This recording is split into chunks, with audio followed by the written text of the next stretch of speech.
मुझे मीठा बहुत पसंद था। यूं ही रोज मेरे पति ननद और सास से छुपाकर मेरे लिए बालूशाही मिठाई लाते। जब मैं दिन भर के सारे काम करके थक जाती तो रात को पति मुझे वो मिठाई खिलाते और कहते यह मिठाई बहुत महंगी है, सिर्फ तुम्हारे लिए लाता हूँ। मैं पति की मोहब्बत देखकर शर्मिंदा सी हो जाती, मगर वो मिठाई जब भी मैं रात को खाती तो मुझे गहरी नींद आ जाती और सुबह उठती तो अजीब सी हालत होती। यूं एक रात मिठाई खाने का ड्रामा किया और नाटक करके जी हुई लेटी तो मेरी शादी को हुए कुछ ही माह हुए हैं। पहले मेरे साथ मेरे पति मुझ पर इतनी ध्यान नहीं देते थे, मेरी कोई बात भी नहीं सुनते। मुझे बहुत बुरा लगता। एक दिन मैं काम करती हुई अचानक बेहोश हो गई। जब मुझे होश आया तो मुझे अजीब सी बेचैनी होने लगी, पर इसके साथ ही मेरे पति के व्यवहार मेरे साथ एकदम से बदल गया। एक दिन मैंने अपने पति को बताया कि मुझे मीठा बहुत पसंद है, पर आपके घर में तो मीठा कभी बनता ही नहीं। मैंने यह बात ही की थी कि अगले दिन जब रात के वक्त मैं थकी हारी कमरे में आई तो मेरे पति ने मेरे सामने एक थैला रखा। मेरे पूछने पर उन्होंने बताया, तुम्हारे लिए बालूशाही मिठाई लाया हूँ। अपने पति की बात सुनकर मैं हैरान हो गई। आज से पहले तो कभी मेरे लिए कुछ भी नहीं लाए थे, ये अचानक से बालूशाही मिठाई क्यों लाए हैं। मैं हैरान परेशान थी कि वो अचानक कैसे इतना बदल गए, वो भी अपनी माँ और बहन से छुपाकर, जिनकी मर्जी के बिना इस घर का पत्ता भी ना हिले, और मेरे पति उनकी मर्जी के बिना सांस भी ना लेते। वो कैसे मेरे लिए उनसे छुपकर मिठाई ले आए हैं।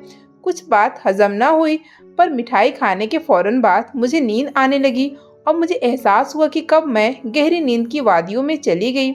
सुबह जब मेरी आंख खुली तो मेरा सर चकराने लगा। मेरी अजीब सी हालत हो गई। कुछ यूं लगा जैसे मैं अभी गिर जाऊंगी, पर मैं उठी और थोड़ा फ्रेश हुई। जैसे ही किचन में आई मुझे सास ने घूरते हुए देखा, जैसे न जाने मैं क्या करके आई हूँ। इतनी देर से क्यों उठ कर आई हो। मेरी सास ने आज पहली दफा मुझसे ऐसा सवाल किया कि मैं देर से क्यों उठी थी। मुझे लगा उन्हें मिठाई वाली बात पता चल गई है, पर जैसे ही वो मुझे बातें सुनाने लग गई मुझे कुछ और ही महसूस हुआ। मैंने अपने पति अभिनव के बारे में पूछा कि वो चले गए हैं तो और क्या तुम्हारे इंतजार में बैठा रहता। मेरी बेगम नहीं उठी तो मैं बैठा रहता हूँ। मैं अपनी सास की बातें सुनकर किचन में नाश्ता बनाने लग गई थी। मेरी सास मुझे अजीब सी नजरों से देख रही थी, जैसे मुझ में उन्हें आज कुछ और ही नजर आ रहा हो। एक बार तो वो मेरी हालत देखकर मुस्कुराने लगी। मुझे अभी भी अपनी तबीयत रोज से हटके लग रही थी। अब तो मुझे यकीन हो गया था कि अभिनव मुझसे नाराज हो गए होंगे। मेरा सारा दिन परेशानी में गुजर गया। रात को जब मैंने किचन के सारे काम खत्म कर लिए तो मेरी सास ने मुझे अपने कमरे में बुलाया और मुझसे अजीब अजीब सवाल करने लगी। मैंने पढ़ाई कहाँ से की है, किधर किधर जाती थी, मुझे खाने में क्या अच्छा लगता है। पहली दफा वो मुझसे अजीब सवाल कर रही थी। मुझे दाल में कुछ काला लगा। वो बिना वजह तो यह सब नहीं पूछ सकती। उनकी बातों का जवाब देकर जब मैं कमरे में गई तो पति ने मुझे कल की तरह मिठाई दी। मैं खुश हो गई कि वो मुझसे नाराज नहीं है। मैं मजे से मिठाई खाने लगी और वो मुझे अजीब सी नजरों से देख रहे थे। मैं सोचने लगी कि सारे ऐसे मुझे क्यों देख रहे हैं। मैंने पूछा, क्या हुआ, आप मुझे ऐसे क्यों देख रहे हैं। मुझे उनकी निगाहों से चुभन हुई। पहले उन्होंने कभी भी मुझे ऐसे नहीं देखा था जैसे वो मुझे आज देख रहे थे। कुछ नहीं हुआ, एक बात कहूँ, तुम हमेशा मेरे साथ ही रहना। मुझे हैरानगी हुई। वो अजीब अजीब बातें करने लगे और मुझे उन बातों पर गुस्सा भी आता और अजीब भी लगती। वो बदलने लगे थे। पति का यह बदलाव मुझे डराने लगा था। न जाने वो मुझसे क्या चाहते थे। मेरी नींद से आंखें बंद होने लगी। अपनी बंद होती आंखों से मैंने देखा कि वो मुझे देखकर मुस्कुरा रहे थे। उनकी मुस्कुराहट में न जाने क्या था। मैंने कोशिश की मैं अपनी आंखें खोलूं, पर मैं सो गई गहरी नींद में। अगले दिन मेरी दोपहर को आंख खुली। मेरी तबीयत बहुत अजीब हो गई थी। मैंने बेड से उठने की कोशिश की लेकिन मैं ना उठ सकी। मुझे घबराहट होने लगी। मेरे हाथ पांव कांप रहे थे। मैंने अपनी ननद को काफी आवाज दी, पर उस तक शायद मेरी आवाज ही ना गई। खुद को संभालती हुई जैसे ही मैं नीचे आई, सामने ही मेरी ननद और सास बैठी हुई थी और उन तक आसानी से मेरी आवाज आ सकती थी। न जाने वो मेरे बारे में क्या बात कर रही थी। मुझे देखते ही खामोश हो गई। क्या हुआ है, आप क्या बात कर रही थी। मेरे पूछने पर दोनों ने एक दूसरे की तरफ देखा। मेरी सास का रंग फीका पड़ गया। उन्हें लगा जैसे मैंने उनकी बातें सुन ली हो। मुझे यकीन हो गया कि बात मेरे बारे में ही हो रही थी। आखिर ये मेरे साथ क्या कर रही थी। माँ बेटी मुझे दोनों पर शक होने लगा। मेरी तबीयत भी खराब रहने लगी थी। मैं वहां से किचन में गई। मेरी सास और ननद वहां से उठकर कमरे में चली गई। मुझे अपने पति पर भी गुस्सा आने लगा और मुझसे क्या चाहते थे। मैंने सारा दिन कोई काम न किया, बस अपने कमरे में पड़ी रही। मैं नहीं जानती थी कि मुझे क्या हो रहा है, दिन पर दिन बदलती क्यों जा रही हूँ। पर मुझे शक होने लगा कि ये जो कुछ भी हो रहा है, इन सब के पीछे मेरी ननद और सास का ही हाथ है। आखिर वो चाहती क्या है। रोजाना का आदत बन गया था, मेरे पति मेरे लिए भी महंगी मिठाई लाते। मुझे इसकी अजीब सी आदत हो गई। सारा दिन मुझे रात का इंतजार रहता और मुझे सुकून सा मिलता जब मैं वो खाती और सुबह के वक्त ही मेरी आंख खुलती। जब से मैंने मिठाई खानी शुरू की थी, मेरी कभी रात के वक्त भूलकर भी आंख नहीं खुलती थी। और अब मुझे ये बात परेशान करने लगी थी। मैं रात को लाउंज में बैठी हुई थी, पति आते ही अपने माँ के कमरे में चले गए, मुझे देखा भी नहीं। शायद पति को यह लगा कि मैं अपने कमरे में हूँ। और जब वो अपनी माँ के कमरे में गए तो थोड़ी देर बाद ही मेरी ननद भी उधर पहुंच गई और न जाने कौन सी मीटिंग शुरू हो गई। थोड़ी देर बाद मुझे अपने पति के चिल्लाने की आवाज आई। न जाने वह उनसे क्या बोल रहे थे। दरवाजा बंद होने की वजह से मुझे कुछ भी समझ नहीं आ रहा था। अभिनव को पहली दफा उन्हें अपनी माँ और बहन पर यूं चिल्लाते हुए सुना था। मैं उठकर अपने कमरे में चली गई। थोड़ी देर बाद अभिनव भी कमरे में आए। उनके चेहरे पर यूं सुकून था जैसे वो अभी ऑफिस से आए हों।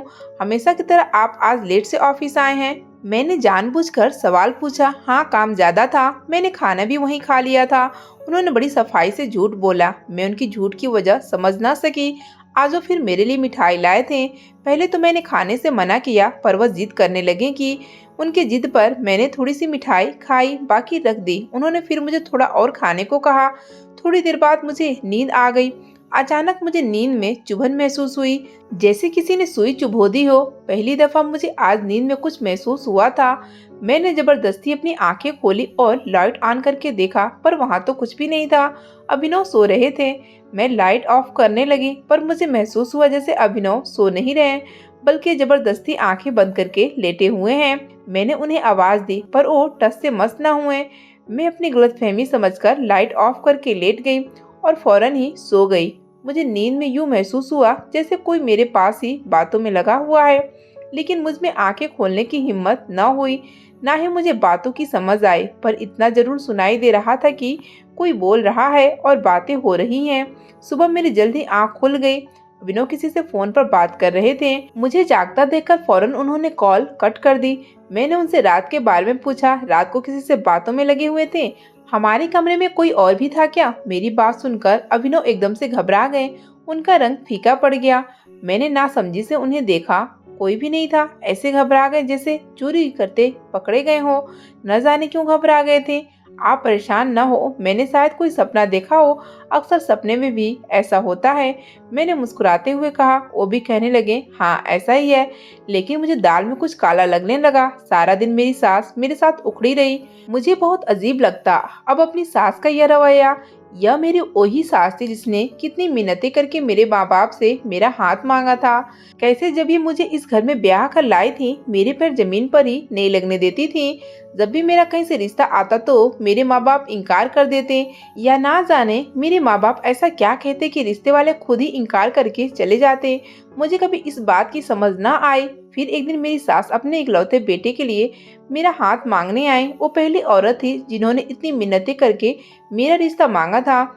मेरे माँ बाप ने हाँ कर दिया। फिर न जाने क्या हुआ, मेरी सास ने इस रिश्ते से इनकार कर दिया और मेरे माँ बाप बजाय उदास या परेशान होने के इनकार होने पर खुश हो गए। मुझे कभी यह बात समझ नहीं आई कि मेरे माँ बाप मेरे रिश्ते से इनकार क्यों करते हैं, वो क्यों मेरी शादी नहीं होने देते। कुछ दिन बाद मेरी सास फिर से आ गई और कहने लगी, मुझे आपकी बेटी को ही बहू बनाना है। वो कहती थी, हम सब कुछ कर लेंगे, आप फिक्र न करें, आपकी बेटी का घर बर्बाद नहीं होगा। मुझे आज तक अपनी सास की वो बातें याद है, पर यह नहीं जान सकी कि उन्होंने यह बातें क्यों की थी। लेकिन शादी के शुरू के दिनों में मेरी सास बहुत अच्छी थी। अब अचानक इतना क्यों बदल सी गई थी, मुझे बिल्कुल भी समझ नहीं आ रही थी। मेरी जिंदगी में क्या हो रहा है। पर मैं अपने पति पर शक नहीं करना चाहती थी। वो तो मुझसे इतनी मोहब्बत करते हैं, कभी कभी उनकी मोहब्बत के सामने शर्मिंदा हो जाती हूँ। वो मेरा इतना ख्याल रखते हैं, मेरे लिए अपनी माँ से भी झगड़ लेते हैं और मैं उन्हीं पर शक करती। मैं लॉन्ज में दोपहर के वक्त बैठी हुई थी। अचानक से मेरी सास मेरे पास आई और गुस्से से बोली, बहुत तेज हो गई हो, मेरे बेटे को उंगलियों पर नचाना चाहती हो? ये नए नए ड्रामे करके क्या साबित करना चाहती हो? जानती हूँ ये जो तुम मेरे बेटे को जलील कर रही हो, उसे परेशान कर रही हो, ये तुम्हारे सारे ड्रामे हैं। न जाने मेरी सास क्या बोल रही थी। अभी वो मुझे कुछ बताने ही वाली थी कि उसी वक्त अभिनव आ गए और उन्होंने अपनी माँ को रोक दिया। जैसे अगर वो न रोकते तो वो कोई बहुत बड़ा राज बता देती मुझे। खैर, मैं उठकर अपने कमरे में चली गई। अभिनव मेरे पीछे पीछे भी आ गए। मैं बिल्कुल खामोश थी, मैं कुछ जानती ही नहीं थी। इसी वजह से कुछ बोल ना सकी, क्योंकि मेरे पास कहने को कुछ नहीं था और मुझे अपनी सास की कोई बात समझ नहीं आई। वो किस ड्रामे की बात कर रही थी, मैं कौन सा ड्रामा कर रही हूँ। अक्सर अब मेरी सास जाकर मेरे कमरे की तलाशी लेती, कभी मेरे कमरे से कोई चीज उठा कर लाती तो कभी कोई। मैंने भी कभी उनसे कोई सवाल न किया।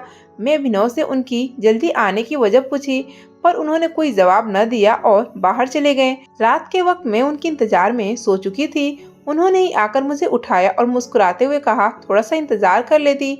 मैंने आना तो घर ही था और लगता है अब मीठा पसंद नहीं रहा तुम्हें।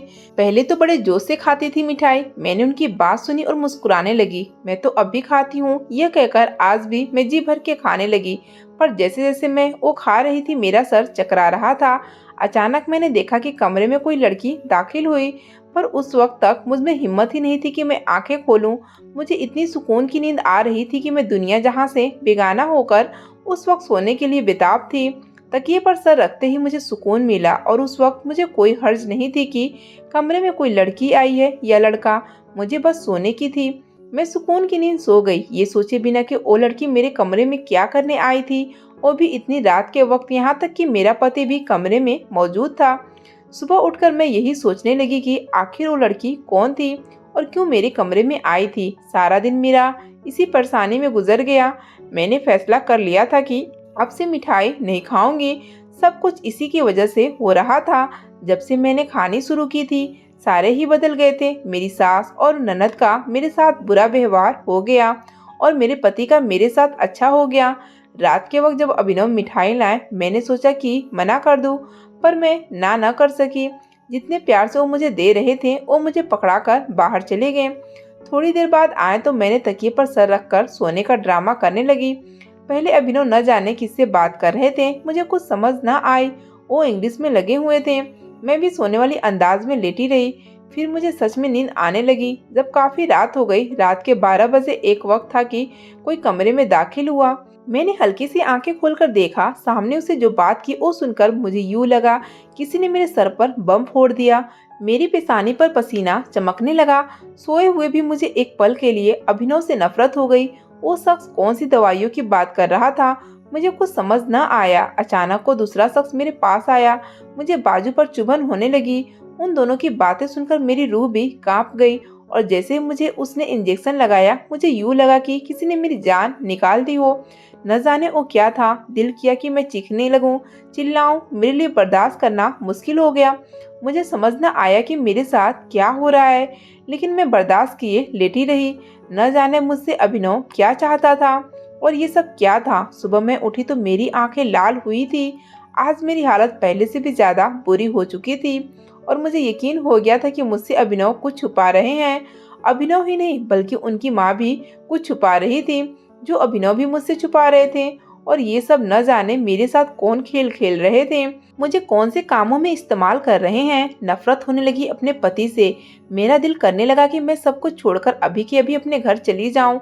उस वक्त मैं बहुत तकलीफ में थी। पूरा दिन मैं अपने कमरे से बाहर न निकली। रात के वक्त जब अभिनव घर आए तो मैंने उनसे कोई भी बात ना की। उनका रवैया भी आज मेरे साथ अजीब सा था। उन्होंने मुझसे कोई बात न की। अचानक मेरी नजर अभिनव की बाजू पर गई, जहाँ पर पट्टी बंधी हुई थी। आज मेरे लिए मिठाई भी नहीं लाए थे। मैंने कोशिश की कि पूछूं उनके हाथ पर क्या हुआ है, मिठाई क्यों नहीं लाए, पर मुझे कल रात याद आ गई। मेरा दिल किया कि पूछूं मुझसे क्या चाहते हैं। कई मर्तबा कोशिश भी की, लेकिन फिर खामोश हो गई कि अगर मैं गलत हुई तो। फिर कल रात जो मैंने देखा वो सब कुछ भी सोचने लगी। अभिनव अचानक क्यों बदल गए थे, कुछ तो इनके दिमाग में भी चल रहा था जो मुझे नहीं बता रहे थे। अगर कल रात मैं सब कुछ ना देखती तो न जाने ये मेरे साथ क्या कर रहे थे। इसके बाद काफी दिन हमारे दरमियान कोई खास बात ना हुई, पर मैं अजीब सी होने लगी। मेरी तबीयत हर वक्त खराब रहने लगी। मुझे लगता कि जैसे मेरा सिर अभी फट जाएगा। मैं सारा सारा दिन और पूरी पूरी रात बेचैन रहती। मेरा दिल भी घबरा रहा था। अभिनव अब रात को देर से घर आते और अपनी माँ के कमरे में चले जाते हैं। जिस दिन अभिनव कमरे में न आते मेरी तबीयत खराब होने लगती, जैसे मुझ पर वो लोग कुछ कर रहे हों। आज भी काफी रात को कमरे में आए। अभिनव, क्या चाहते हैं आप मुझसे? बात क्यों नहीं करते हैं? मैं आपसे बात करूँ तो जवाब नहीं देते। कभी हाल पूछा है मेरा कि सारा दिन तबीयत कितनी खराब रहती है? मैंने आज गुस्से में तंग आकर कह ही दिया था और वो मुझे अजीब नजरों से घूरने लगे। मैं उन्हें देखती रही। वो मुझे बिना कोई जवाब दिए वहां से चले गए। अगले दिन मैं अपनी ननद के साथ शॉपिंग करने गई। उसने कहा कि लंच करके ही जाते हैं। हम एक रेस्टोरेंट में चले गए और मेरी नज़र अचानक से सामने वाली टेबल पर गई। मेरी आंखें वहीं पथरा गई। मैं वहां से निकल आई। मेरा दिल किया कि यहीं अभिनव को गोली मार दूं। तो ये थी अभिनव की सच्चाई। मैं नहीं तो कोई और सही। मतलब उस रात यही लड़की कमरे में आई थी। मुझे यकीन हो गया। घर आते ही कमरे में चली गई। मैंने सारे कमरे का सत्यानाश कर दिया। मेरे आंसू भी गिर रहे थे। अभिनव मुझे धोखा दे रहे थे और मुझे इस्तेमाल कर रहे थे। रात को अभिनव आया। आज उसका मूड पहले की तरह ही था। वो मेरे लिए मिठाई भी लाए थे, पर कमरे में दाखिल होते ही बौखला गए और मुझे देखकर पूछने लगे, ये सब क्या है? क्या हुआ है तुम्हें? अभी भी मुझसे पूछ रहे हैं कि क्या हुआ है? बता दे अपनी सच्चाई। क्या चाहते हैं आप मुझसे? क्यों मुझे अपनी जिंदगी में शामिल किया हुआ है? मैंने गुस्से में पूछा और वो नासमझी से देखने लगे। क्या कह रही हो? मुझे कुछ समझ नहीं आ रहा। और ये कमरे का क्या हाल बना हुआ है? आराम से बैठो और बताओ क्या हुआ है। अभिनव ने मुझे सोफे पर बिठा दिया। आप इस मिठाई में क्या मिलाकर मुझे खिलाते हैं और आप ऐसा क्यों करते हैं? मैंने गुस्से में पूछा। मैं आज सब कुछ जानना चाहती हूँ। नींद की गोलियां मिलाकर खिलाता हूँ। मुझे बिल्कुल उम्मीद नहीं थी कि अभिनव इतनी आसानी से बता देंगे, और वो भी मेरे एक बार ही पूछने पर। मैंने गुस्से में पूछा, क्यों मिलाकर खिलाते हैं? क्योंकि मैं तुम्हें तकलीफ में नहीं देख सकता हूँ। बड़े आराम से बोले। अभिनव, मैं आपकी सच्चाई जान चुकी हूँ। अब मुझे कोई उल्टी सीधी कहानी नहीं सुनाए। मुझे आपके साथ नहीं रहना। मुझे आपसे तलाक चाहिए। मैंने गुस्से में बोला। वो भी एकदम से गुस्से में आ गए थे। मेरी सच्चाई मेरे बारे में, और वो भी तुम जानती हो? तुम तो खुद अपने बारे में नहीं जानती, फिर मेरे बारे में क्या जानती होगी? जानती हो अपने बारे में? अच्छा चलो, यह मान लिया कि तुम मेरे बारे में जानती हो, तो जरा पहले अपने बारे में बताओ कि तुम क्या जानती हो। वो मुझसे ऐसे पूछने लगी जैसे मुझे अपने बारे में मालूम ही नहीं, या फिर मैं अपनी जिंदगी का कोई राज ही नहीं जानती।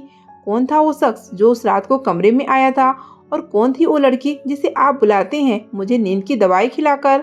बताएं। और वो होटल में आज आपके साथ कौन सी लड़की थी, उसके बारे में भी बताएं ना। और अपनी माँ के कमरे में जाकर मुझ पर जादू करते हैं। मुझे अपने बारे में सब कुछ मालूम है। मैंने गुस्से से चिल्लाते हुए पूछा। और तुम अपने बारे में जानती हो कि तुम्हारे माँ बाप क्यों तुम्हारी शादी नहीं करना चाहते थे?